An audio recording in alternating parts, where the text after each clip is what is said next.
Hi guys, EJ here. I'm so excited about today's video. We're going to talk about two electrifying topics. Topics that might shock you and hopefully spark your curiosity. Can you guess what we're going to talk about? If you guessed electricity, you're correct. And if you guessed lightning, you're correct as well. Today, we will learn about electricity, what causes lightning, and how the two are related. I told you it would be electrifying. To understand what causes those big bright lightning bolts you see during a thunderstorm, you need to know a few basics about electricity, like where it comes from and how it works. Most of you have heard the story of Benjamin Franklin flying his kite during a thunderstorm.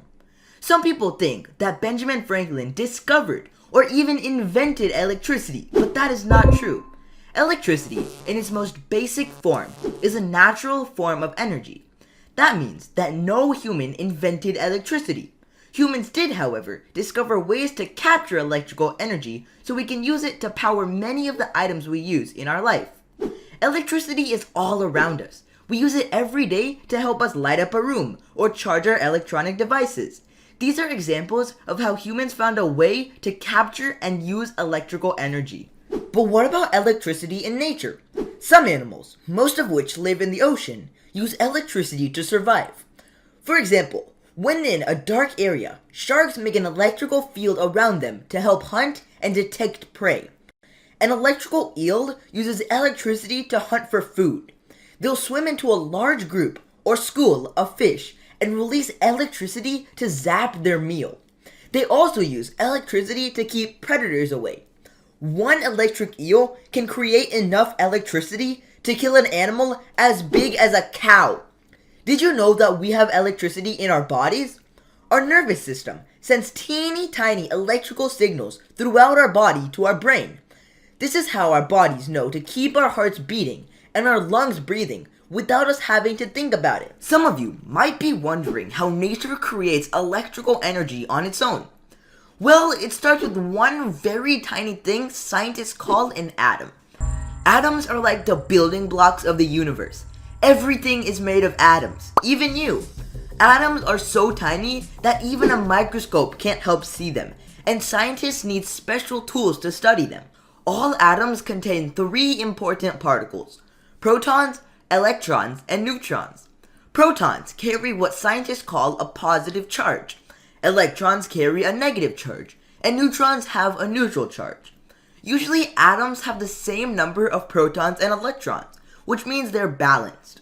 A balanced atom has a neutral charge. Sometimes, an atom will gain or lose an electron. Now, the atom is no longer balanced and no longer has a neutral charge. Have you ever heard the phrase opposites attract? When we talk about electric charges, opposites do attract. Objects that are oppositely charged, a positive and a negative charge, will attract each other, and objects with the same charge, positive and positive, or negative and negative, will push each other away. If you rub a balloon against your hair, electrons from your hair jump onto the surface of the balloon, and their charges are no longer equal. The balloon is now negatively charged because it has extra electrons, and the hair is now positively charged with more protons. Remember how I said like charges push each other away? The hairs, now all positively charged, are pushing up and out away from each other. Since opposite charges attract, the positively charged hair is also reaching out to the negatively charged balloon. The balloon is attracting the hair. When the charges of an object become imbalanced, it creates what we call static electricity. The energy stays in one area for a while, building up an electrical charge. Eventually, the energy jumps to an object with the opposite charge. Have you ever shuffled your feet while you cross the room, and when you reach for the light switch, you get a big ol' zap?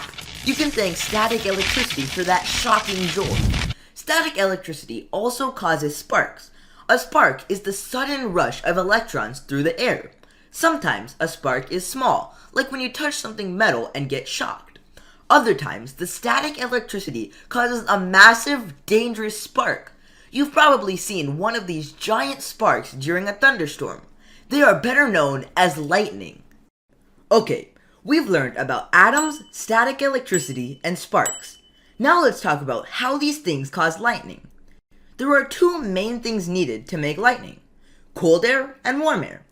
Have you ever noticed that most thunderstorms happen when it is hot outside?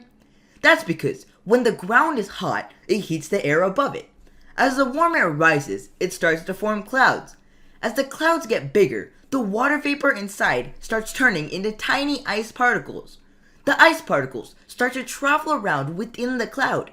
Eventually, they begin bumping into each other like little icy bumper cars. All the bouncing and bumping around starts to build up an electrical charge, just like rubbing a balloon on your hair. See how this battery has a positive end and a negative end? It's like that inside a cloud too.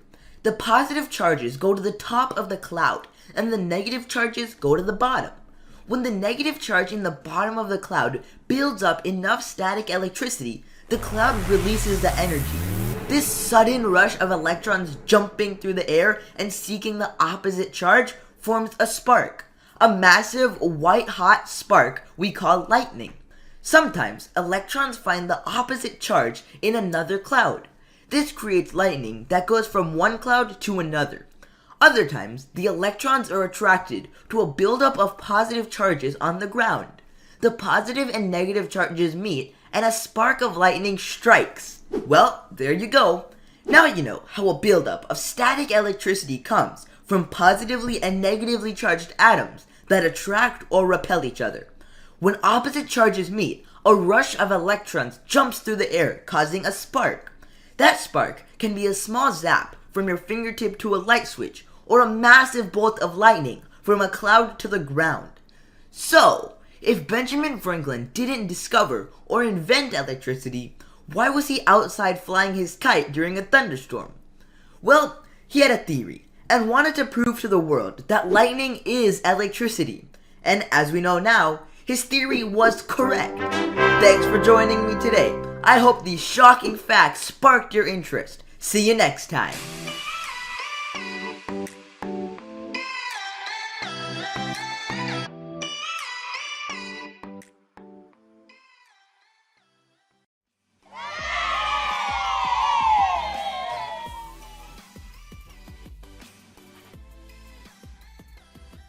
We are thrilled that you're watching Blues Studios 24/7. We're so excited to bring round-the-clock entertainment and educational content to your home.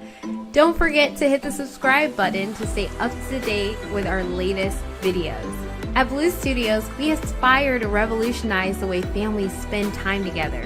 We empower families by providing them with tools to work together, earn and learn, and achieve new heights of success.